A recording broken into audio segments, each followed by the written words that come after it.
সোমবার পশ্চিমবঙ্গে মূলত কলকাতার বুলিয়ান বাজারে সোনা ও রূপোর দামে সামান্য ঊর্ধ্বমুখী প্রবণতা লক্ষ্য করা গেছে। আগের দিনের তুলনায় বেশিরভাগ ক্ষেত্রেই প্রতি 10 গ্রাম সোনার দাম 1700 থেকে 1900 টাকা বৃদ্ধি পেয়েছে।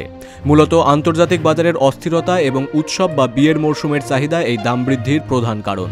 এই মুহূর্তে 24 ক্যারেট সোনার দাম প্রতি 10 গ্রামে প্রায় 1,25,960 টাকা লক্ষ্য করা যাচ্ছে। গতকালের তুলনায় প্রায় 1700 থেকে 1900 টাকা বৃদ্ধি পেয়েছে। এই মুহূর্তে 22 ক্যারেট সোনার দাম প্রতি 10 গ্রামে প্রায় 1,15,470 টাকা লক্ষ্য করা যাচ্ছে।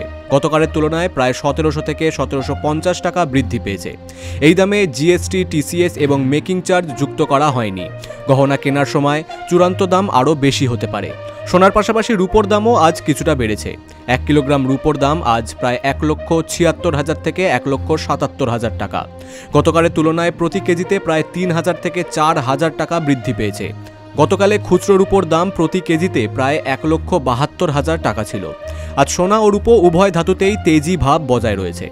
আন্তর্জাতিক বাজারে ডলারের দুর্বলতা এবং আসন্ন বিয়ের মরশুমের জন্য অভ্যন্তরীণ চাহিদা বৃদ্ধি এই মূল্যবৃদ্ধির প্রধান কারণ। Bureau report, big news Bangla.